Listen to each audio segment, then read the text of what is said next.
Shalom, I'm Rabbi Michael Panitz. I'm the Rabbi of Temple Israel of Norfolk, Virginia, speaking to you from the pulpit of our synagogue. My message now is a very personal one. It's entitled, My Last Conversation with My Father. As a Jew living in the modern Western world, I have two calendars that coexist in my head: the Jewish calendar and the Gregorian.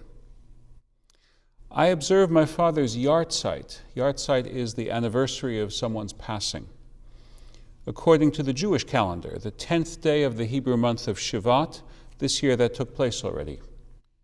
But the English date of his passing, January 25th, also resonates with me. The day before, January 24th, was when I had my last conversation with him. And I'm composing these words on January 24th, 2024, 33 years after his passing. This last conversation took place on January 24th, 1991. Let us remember the news background to that moment in time. Half a year earlier, Saddam Hussein had captured Kuwait. He was torturing and killing the local opposition and threatening the stability of the entire region. The United States had assembled a coalition of nations demanding the withdrawal of Iraqi forces from Kuwait. Saddam Hussein refused to meet the deadline of January 15, 1991, and 2 days later the coalition began the recapture of Kuwait. Saddam Hussein's response was to fire Scud missiles at Tel Aviv. Israel had not attacked him. The United States lobbied vigorously and successfully to prevent Israel from responding. Saddam Hussein had hoped to unite the Arab world into a jihad against Israel, and the United States moved to prevent that by restraining Israel from retaliating. My father was in the last stage of his 3-year-long battle with leukemia. He had gone downhill quickly in the past month. I was in St. Joseph's Hospital in downtown Paterson, New Jersey, on the 24th, fully expecting it to be the last time I would see him. As it happened, he survived the night but passed away early in the morning before I could get back to the hospital. When I saw him on the 24th, he was still lucid. The morphine had not yet rendered him too sleepy to speak. He was eager to advise me as to the sermon I was going to preach that coming Shabbat.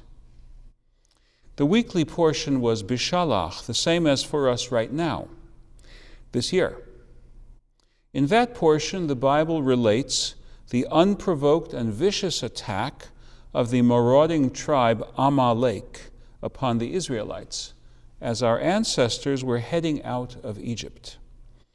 There is a sober Jewish tradition that Amalek endures from generation to generation. While Joshua dealt them a setback in the battle narrated in Exodus chapter 17, they remained a thorn in Israel's side throughout the early history of the Israelites. Beyond the main frame of biblical history, there is a tradition that the wicked Haman, the prime minister of Persia, who contemplated an attempted genocide against the Jewish people, that Haman was also of Amalekite descent. From that prompt, Judaism teaches that Amalek endures throughout time, and that the most vicious enemies of the Jewish people are from the stock of that anti-Semitic nation, metaphysically, if not genetically.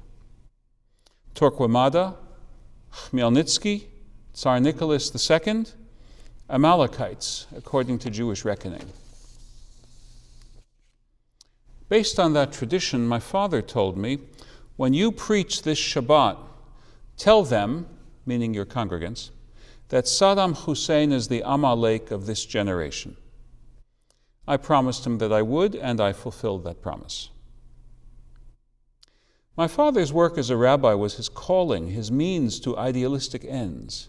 He wanted to serve the Jewish people, and also he wanted to secure blessings for the general society in which our people live and work. In his early career as an assistant rabbi at New York's B'nai Jeshurun congregation, he lobbied for the United States to amend the Displaced Persons Act of 1948 so as to admit larger numbers of Jewish refugees. He took on numerous missions, as I've mentioned, to assist Jewish refugees from Nazism arriving in this country, to work for the freeing of Soviet Jews, to find ways to help impoverished elderly Jews in our inner cities, to deal with the then unacknowledged problem of alcoholism within Jewish society. He was a leader in the growing dialogue among Jews and Christians, a stakeholder in the National Conference of Christians and Jews. He cared deeply about public school education in the various communities where he served, and ultimately served on the Board of Education for Paterson, New Jersey. He was an activist lobbying for civil rights.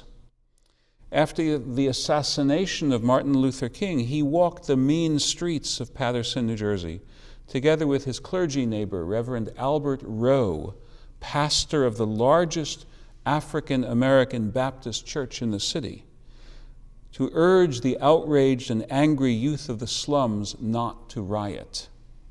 He was proud of his lifelong support for the laborer and said he had never crossed a picket line. But always, the defense of Israel was central to his sense of sacred responsibilities, and it was the last one to preoccupy him in the final hours of his consciousness. I have no doubt that if he were alive today, he would be telling me right now, when you preach to your congregants this Shabbat, tell them that Hamas is the incarnation of Amalek in this generation. It's been a third of a century, and still I miss him. A third of a century, and still I pray. May God grant him repose among the souls of the righteous and the pure of all generations, who shine with the splendor of the stars in heaven. Amen.